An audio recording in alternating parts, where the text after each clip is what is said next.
Today we related diabetes and blood sugar management to back pain, which seems a little bit out of the ordinary, but tell us a little bit about that.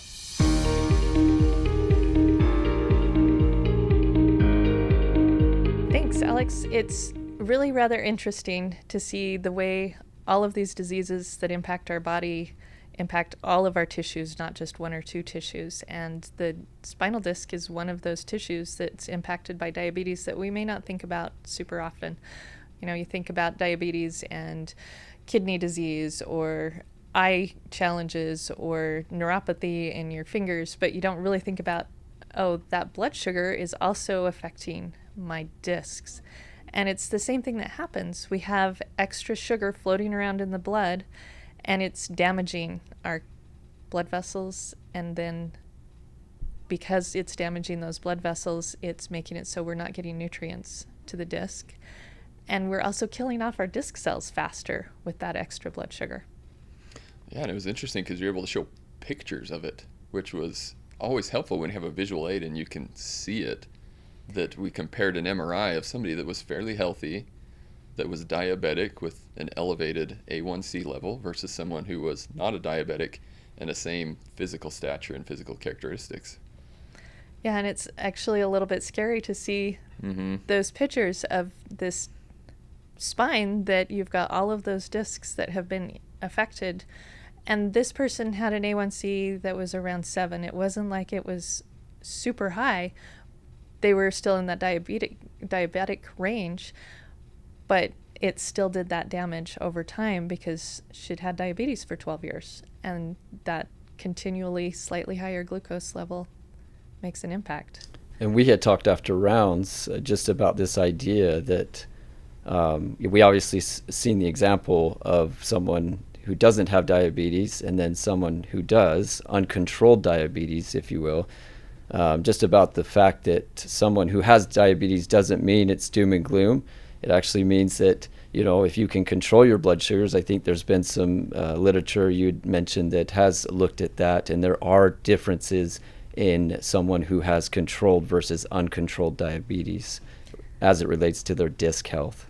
There are big differences, and it's with the disc health and the rest of our health. If you've got your blood sugar under good control, even when you have diabetes, even when you're dealing with the challenges of, the pancreas isn't working quite the way it's supposed to, if you're eating right and exercising and taking care of your body, keeping those blood sugar levels down, you're going to keep your disc healthier. Yeah, another thing that stood out to me today was the clinical example that you showed of a patient that you'd worked with and were able to show some of their numbers with their weight fluctuations and their A1C fluctuations, and there was one specific thing that contributed to that. Can you tell us what that was? So that one specific thing was a GLP-1 agonist, so Ozempic. And it's one of those tools that is actually a really great tool for diabetes. If we can use these GLP-1 drugs to get that blood sugar level down and keep those blood sugars in a good range, that makes a big difference on how our bodies are going to basically live through this diabetes. You've got less damage to all of those tissues because you're not shooting all of that extra sugar at those blood vessels, causing that extra damage. The challenge is that you really also have to add those lifestyle changes too. Even just the magic of, I'm losing a bunch of weight because I'm on this drug.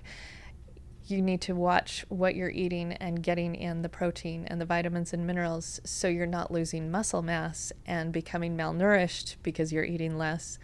You're keeping that good nutrition, and that helps both with just general body health, but it also helps keep that diabetes under control because the protein and fiber that you're eating in those good foods also helps keep that blood sugar under control.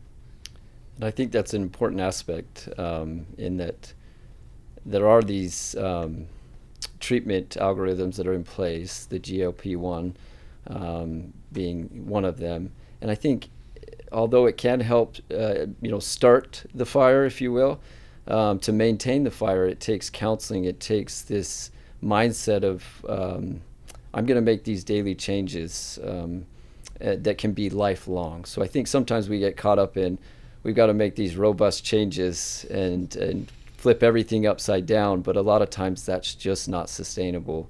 And so I think what you're offering is super unique, in the idea of just helping patients, kind of guide them through that process, help them build in these routines that they can, put into place and maintain. Because I think, like we talked about, lifestyle changes, it's got to be that for it to be successful long term. It does, definitely. And anybody can eat perfectly for a month. It's really easy. You just, you can do that. But it's keeping that up for a long period of time. Anybody can remember and work out for 2 weeks, but it's keeping that exercise into your life on a daily basis that makes a big difference. And on that note, I think about accountability, right? Patients come in all the time and tell us that they've done PT, they've learned the exercises, they really don't need to do it. But then I ask them, how often do you do those exercises? And that's where the rubber meets the road, if you will, and you realize, okay, we all need a coach, we all need a mentor, we all need a support group, we need somebody who we are, like I said, accountable to. And I think that helps us along the way. So it does make a big difference to have someone who you're having to report into and say, yes, I'm doing the things that I committed to do. Which is a great part of diabetes management in general. It is objective. We've got numbers, and we can track it and trace it and follow it objectively. What would you say? I think you're always great with giving these tips and tricks to make these kind of small changes that are impactful, but what would you say to these patients that we get to see in our clinic that come in and primarily complain of back pain and maybe are not in an optimized, healthy state? What kind of message can we share with these people? I would say start with the thing that you think you can stick with the longest in making changes. And for most people, that's adding something instead of subtracting something.